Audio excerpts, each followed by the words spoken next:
Fala galera, beleza? Novamente aí, eu, Célio Soledade, agora no vídeo aula número 2 do módulo 2, vamos tratar, pessoal, nesse vídeo aula, o assunto perigos e riscos. Perigos e riscos. Introdução. Pelo fato dos incidentes e acidentes com inflamáveis criarem situações imprevisíveis, é de fundamental importância o conhecimento para aplicação de técnicas eficazes, em conjunto, pessoal, com aparelhamento para este fim. Então, a capacitação e a especialização de profissionais para combater estes problemas definirão os processos e operações. Perigo. Os perigos fundamentais que representam os produtos inflamáveis são os seguintes.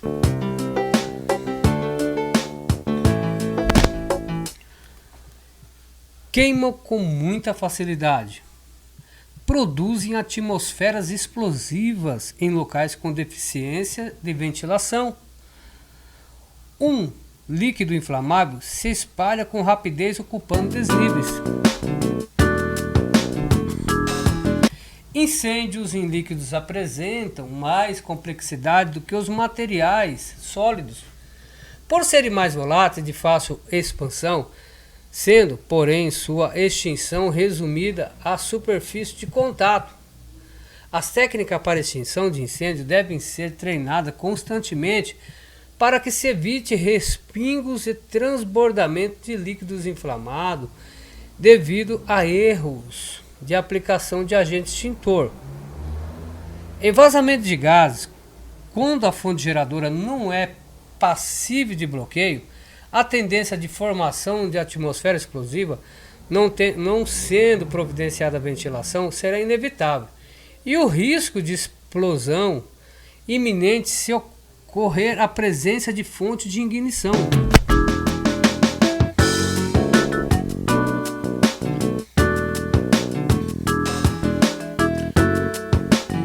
Um produto inflamável poderá oferecer maior ou menor risco dependendo de seu ponto de fulgor. Por exemplo, a gasolina é mais perigosa que o etanol por ter um ponto de fulgor mais baixo. A quantidade e o tipo de armazenamento, tanques ou recipientes, superfície de contato com a atmosfera no caso de líquidos e volume na mistura com ar no caso de gases. A propriedade físico-química do produto, poder calorífico, volatilidade, toxicidade dos produtos de combustão, a possibilidade de vazamento ou transbordamento, manuseio, transferência, pulverização, condições de ventilação do local, etc. Materiais e instalações existentes na proximidade. Risco de incêndio e explosão.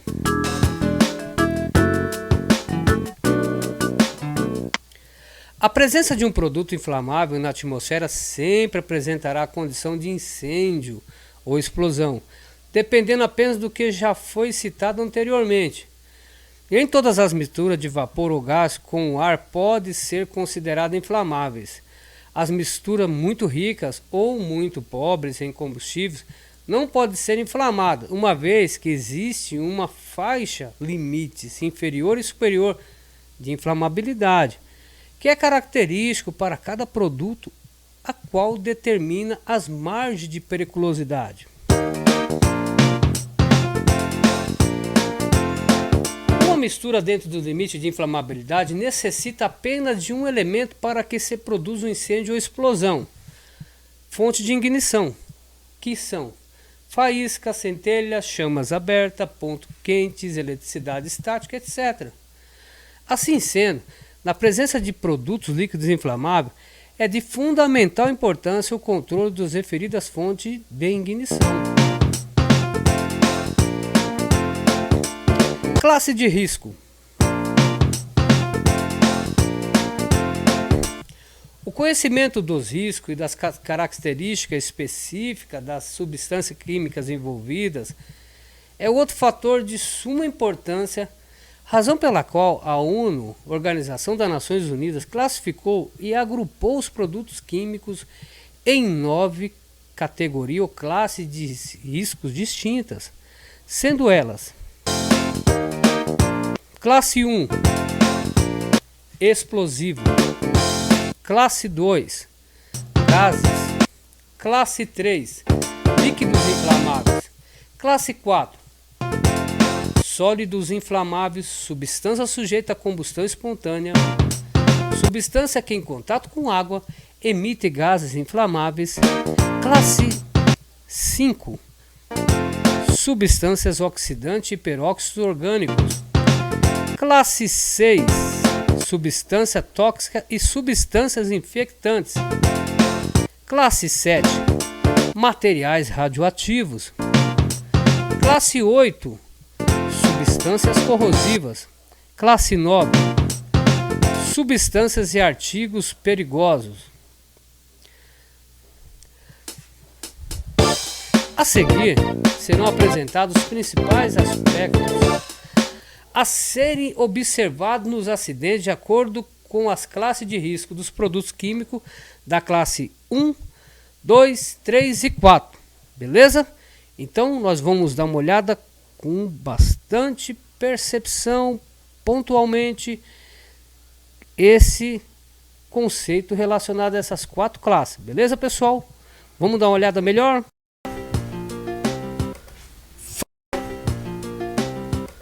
Fala, pessoal, beleza? Então vamos conhecer as 4 classes, os principais agentes aí envolvendo os produtos químicos que estão trafegando pelas nossas rodovias, sendo usados nos processos de produções dentro das grandes indústrias. São elas. A seguir serão apresentados os principais aspectos a serem observados nos acidentes, de acordo com as classes de riscos dos produtos químicos das classes 1, 2, 3 e 4.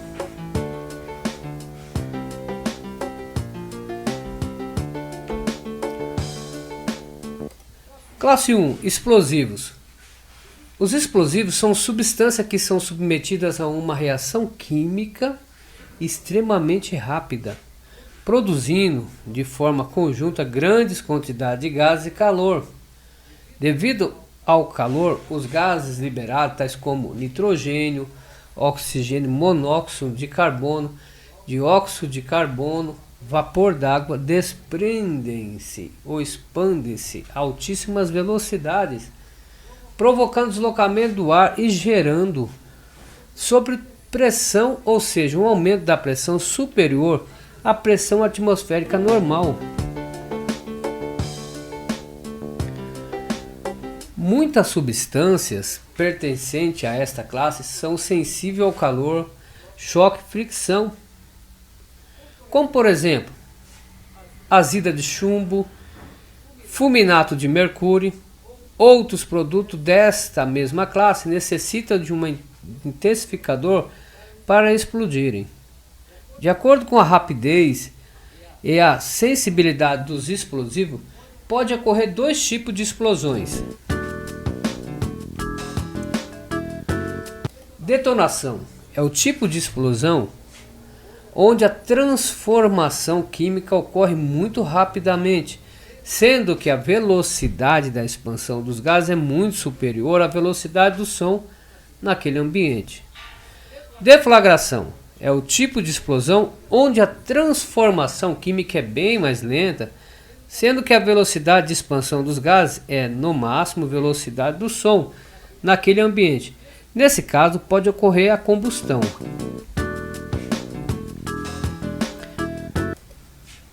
Sobre pressão, vamos olhar na medida, na grandeza de bar e os danos que causa cada grandeza. Então, pessoal, 0,30 bar de pressão, de sob pressão, tem um poder de destruição catastróficos. 0,10 bar tem um poder de destruição graves. 0,3 bar, ela pode acabar com 100% e rompeu os vidros da região onde aconteceu o evento. 0,1 bar, ruptura de vidros. Entende-se por danos catastróficos à estrutura aqueles que ocorrem onde o colapso, deixando o local sem condição de uso.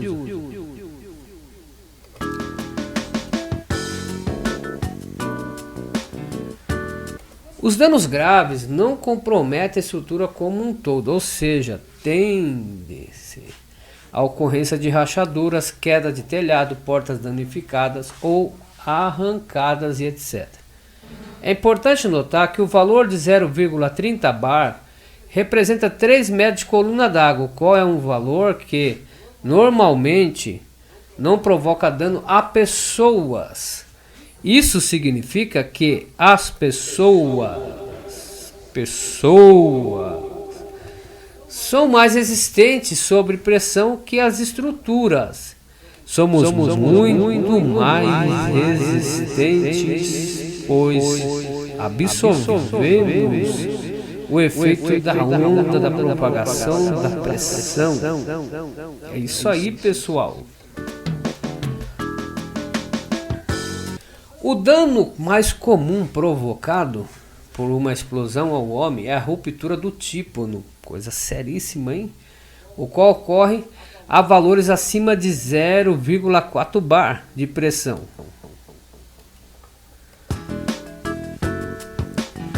Porém, os danos causados às estruturas, como queda de telhado, rachaduras, porta arrancada, enfim, a proteção de parte das instalações, independe de sob pressão ser lenta ao homem, ser letal ao homem. O choque dessa parte da estrutura que são projetadas pode causar diversos tipos de lesão, até mesmo a morte. Coisa séria, hein?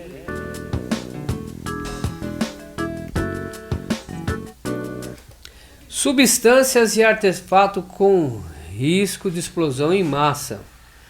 Essas substâncias geram explosões do tipo detonação. Um exemplo clássico é o TNT e fulminato de mercúrio, muito utilizado aí para assaltar caixas eletrônicos. Atualmente virou moda, carros fortes, né? Substância e artefato com risco de projeção. Estas substâncias geram explosões do tipo deflagração. Exemplo, recipientes condicionadores de inflamáveis. Substâncias e artefatos com risco predominante de fogo. Estas substâncias apresentam pequeno risco de explosão. Exemplo, artigos pirotécnicos. Substâncias e artefatos que não apresentam riscos significativos. Essa substância apresenta pouquíssimo risco de explosão. Por exemplo, dispositivos iniciadores. Substâncias pouco sensíveis.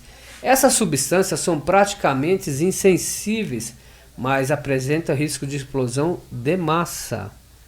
Exemplo, explosivo de demolição.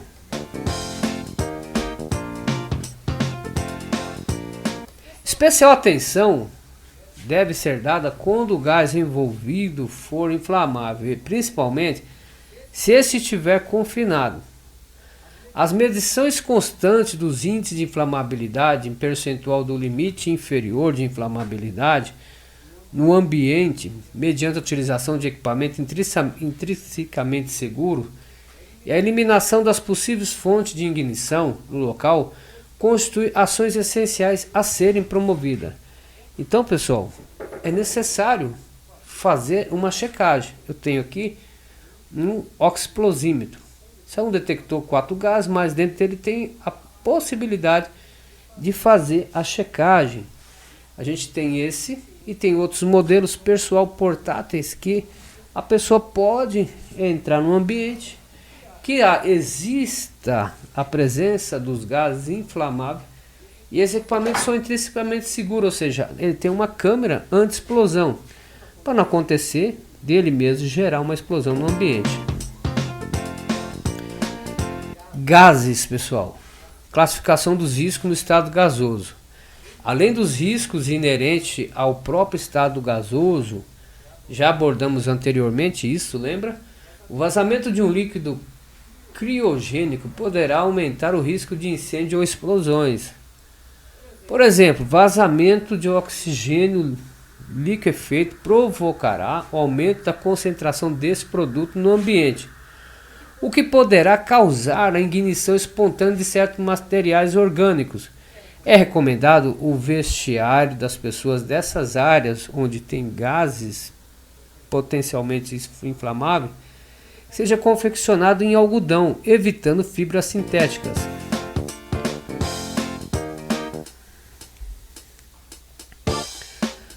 O aumento de 3% da concentração de oxigênio provoca o aumento de até 100% na taxa de combustão de uma determinada substância. O hidrogênio, por sua vez, pode impregnar-se em vários materiais porosos, tornando-os mais inflamáveis que nas condições normais. Atualmente, existe equipamento capaz de medir percentagem e volume de um gás ou de vapor combustível no ar. Esses equipamentos são conhecidos como os explosímetros, conforme eu mostrei agora. Esses equipamentos são blindados, portanto, à prova de explosões. Isto vale dizer que tanto combustão que ocorre em seu interior como eventual curto-circuito ocorre em suas partes eletrônicas não provoca explosões, mesmo que o limite inferior de inflamabilidade tenha sido ultrapassado, ou seja, chegou numa mistura ideal. Não vai dizer nada, porque o equipamento é intrinsecamente seguro. Nas operações de emergência envolvendo gás e ou vapores combustíveis que exigem a utilização de um explosímetro, é importante que o operador do equipamento tome algumas precauções básicas quanto ao seu uso adequado, tais como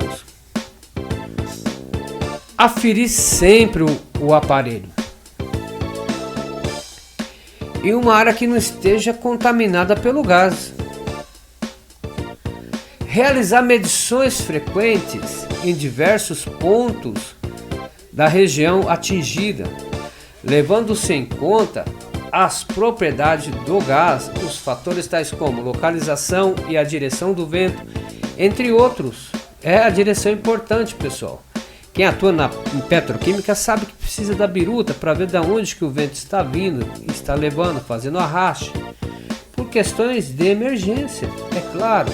Questão de combate ao fogo, por exemplo. Em locais onde existe grande quantidade de gás combustível, é sempre conveniente que o equipamento seja aferido após cada medição, evitando assim a sua saturação, o que nem sempre é percebido pelo operador do equipamento.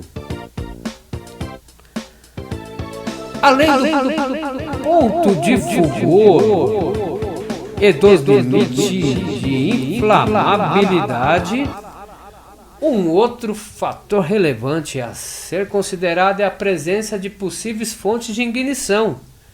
Nas situações emergenciais, na maioria das vezes, estão presentes diversas fontes que podem ocasionar a ignição de substâncias inflamáveis. Dentre elas, merece destacar, pessoal, chama-vivas, superfícies quentes, cigarros acesos, interruptores de força e luz, lâmpadas e reatores, motores elétricos, faísca produzida por atritos, eletricidade estática, automóveis, caminhões e outros veículos automotores presentes no local.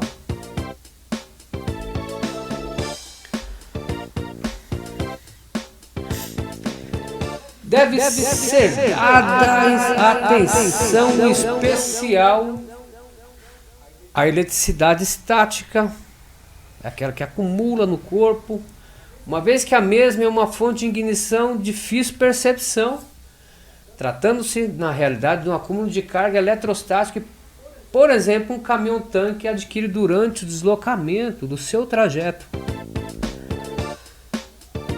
Se por algum motivo a substância inflamável estiver que ser transportada, que esteja sendo transportada, precisar fazer um transbordo, ou seja, passar de um veículo para o outro, os dois veículos devem ser aterrados suas massas para evitar o DDP, diferença de potencial, porque essa diferença de potencial que gera a centelha e, consequentemente, a explosão.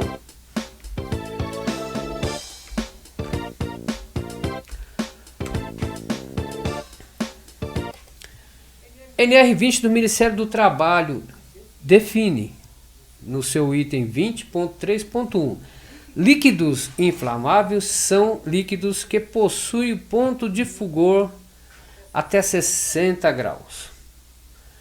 Líquidos inflamáveis são líquidos mistura de líquidos ou líquidos contendo sólido dissolvido ou em suspensão que produzem vapores inflamáveis a temperatura de até 60,5 graus. Em teste de vaso fechado e até 65,6 graus em teste de vasos aberto. Sólidos, pessoal. Em função da variedade das características da substância desta classe, as mesmas estão agrupadas em 3 subclasses distintas, a saber, sólidos inflamáveis, substância sujeita a combustão espontânea, substância que em contato com água emite gases inflamáveis. Essas classes, ou esta classe, abrange todas as substâncias sólidas que podem se inflamar na presença de uma fonte de ignição ou em contato com o ar e ou com a água e que não são classificados como explosivos.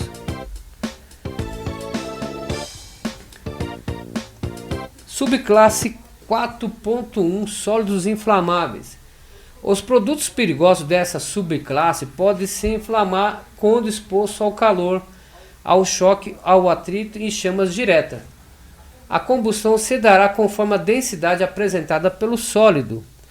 Os conceitos de ponto de fulgor e de limite de inflamabilidade que foram apresentados no capítulo anterior também são aplicáveis para os produtos dessa classe de risco. Como, por exemplo, dessa substância, podemos citar o enxofre, madeira e papel.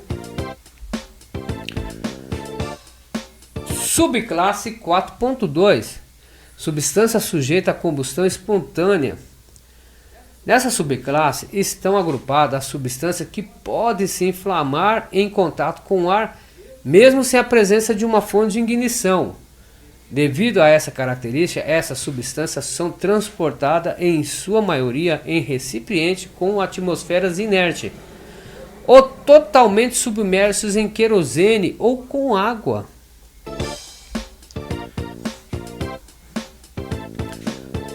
Quando da ocorrência de um acidente envolvendo essa substância, a perda da face líquida poderá propiciar o contato das mesmas com o ar, motivo pelo qual a estanqueidade do vazamento deve ser absoluta.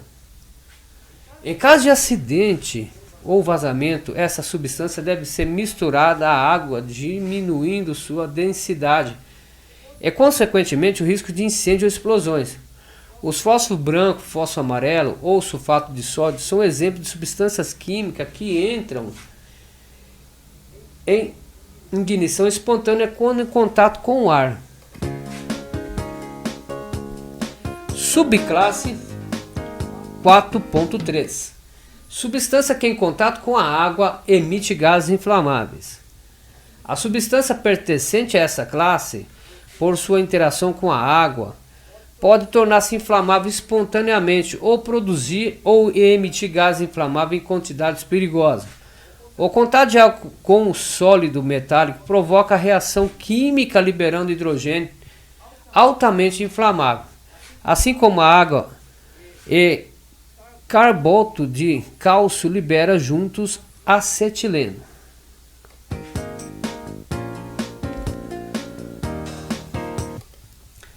De uma maneira geral, a substância dessa classe, principalmente as da subclasse 4.1 e 4.2, liberam gases tóxicos ou irritantes quando entram em combustão.